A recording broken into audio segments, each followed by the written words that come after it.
14 सितंबर को हिंदी दिवस से शुरू हुआ हिंदी पखवाड़ा समापन एवं पुरस्कार वितरण कार्यक्रम संपन्न हुआ। हिंदी विषय को लेकर आयोजित की गई थी विभिन्न प्रकार की प्रतियोगिताएं। विभिन्न तरह की प्रतियोगिताओं में विजेताओं को मुख्य अतिथियों द्वारा किया गया पुरस्कृत।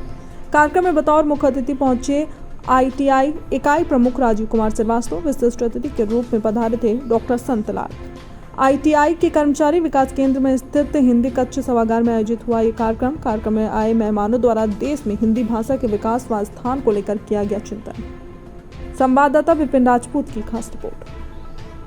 चिंता चाहिए थी कि यहाँ पे जो अंग्रेजी है कहीं ना कहीं उसको प्रथम वरीयता दी जाती है, तो हिंदी को लेकर आपका क्या ऐसा संक्षिप्त बताइएगा, सुझाव क्या है सरकार के लिए कि इसको आगे बढ़ाया जा सकता है? सबसे पहले तो हमको कृत संकल्प होना चाहिए अपनी भाषा को बढ़ाने के लिए। हम दूसरों की भाषा के मोहताज न रहें और अधिक से अधिक अपने बच्चों को हिंदी पढ़ावें और हिंदी में रोज़गार के अवसर पैदा करें। जिस दिन ये भाषा रोज़गार से जुड़ जाएगी उस दिन ये भाषा अपने आप आगे बढ़ जाएगी। और दूसरी बात जो है कि हमारे राजनेताओं में दृढ़ संकल्प की थोड़ी कमी है। कोई भी किसी भी दल का राजनेता जो है अपने घोषणा पत्र में सब बातें करता है लेकिन भाषा की बात नहीं करता। जिस दिन अपने घोषणा पत्र में वह भाषा की बात करने लगेगा उसी दिन हिंदी अपने आप आगे बढ़ जाएगी। क्या परिचय आपका? मैं डॉक्टर संतलाल, भाषा सलाहकार, देवास्त्रा टेक्निकल सॉल्यूशन से, नई दिल्ली। आज ITI में किस चीज़ का कार्यक्रम का आयोजन हुआ था और क्या उद्देश्य है इस कार्यक्रम? इंडियन टेलीफोन इंडस्ट्रीज लिमिटेड की रायबरेली इकाई में हिंदी पखवाड़े का आज समापन समारोह था। इसी के अंतर्गत आज पुरस्कार वितरण भी संपन्न हुआ, क्योंकि विभिन्न प्रकार की प्रतियोगिताएं रायबरेली इकाई में हुई थीं और हर्षोल्लास वातावरण में पुरस्कार का वितरण हुआ। और इस अवसर पर एक हिंदी कैसे बढ़े, कैसे आगे बढ़े, कैसे उसका प्रचार प्रसार हो, कैसे उसको अपनाया जाए, इस विषय पर एक विचार गोष्ठी का भी आयोजन किया गया। सर, सबसे पहले अपना परिचय दे दीजिए आप। मैं राजीव कुमार श्रीवास्तव, इकाई प्रमुख ITI लिमिटेड रायबरेली।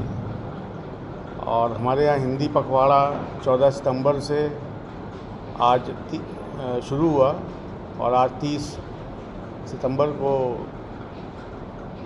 समाप्त हो रहा है। और इसमें विभिन्न प्रकार की प्रतियोगिताएं करवाई गई, जिसमें हिंदी सुलेख प्रतियोगिता, हिंदी निबंध प्रतियोगिता, हिंदी वर्तनी शुद्ध करो, हिंदी सामान्य ज्ञान प्रतियोगिता और हिंदी सामान्य ज्ञान प्रश्नोत्तरी। तो इसमें बढ़ चढ़ कर लोगों ने हिस्सा लिया और सभी को पुरस्कार भी दिया गया। और आज हमारे रायबरेली के हिंदी के ज्ञाता डॉक्टर संतलाल विशिष्ट अतिथि आए और उनकी उपस्थिति में ये इस समारोह का समापन हो रहा है। इस तरीके के कार्यक्रम क्या और भी करवाए जाएंगे यूनिट में, जैसे हिंदी पखवाड़े में? हाँ, चूँकि हम लोग तो हिंदी भाषी प्रदेश में रहते ही हैं, तो हम लोगों के यहाँ तो ज़्यादातर काम हिंदी में होता ही है। कम से कम जो यूनिट के अंदर जो काम होता है उसमें हिंदी होता है। पर ये ज़रूर है कि जब हम लोग बाहर के दूसरी यूनिट हमारी साउथ इंडिया में है, तो दक्षिण भारत होने की वजह से हम लोग अंग्रेज़ी में काम करते हैं और वहाँ पर भी इस तरीके के कार्यक्रम चल रहा है।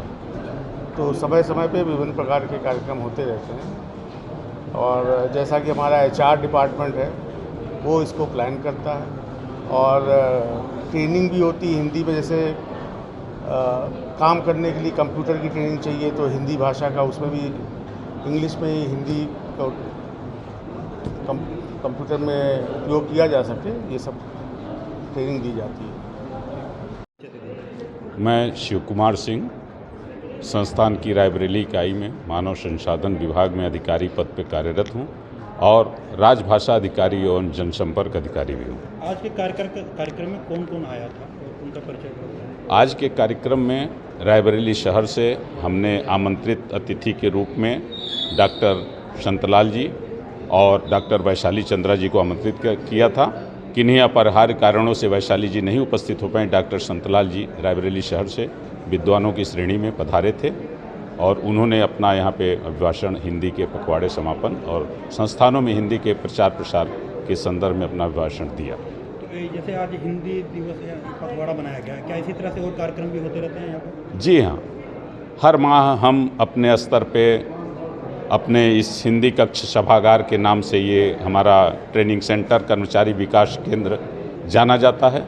इसमें हम अपने संस्थान में कार्यरत कर्मचारियों को समय समय पर कार्यशालाएं आयोजित करते हैं, जो कि राजभाषा विभाग गृह मंत्रालय द्वारा दिशा निर्देशों और निगमित कार्यालय के दिशा निर्देशों के अनुपालन में किया जाता है, जिससे हमारे संस्थान में अधिक से अधिक कार्यरत कार्मिक अपने कार्यस्थल पे विभागीय व्यवस्थाओं में हिंदी का प्रयोग प्रसार कर सकें।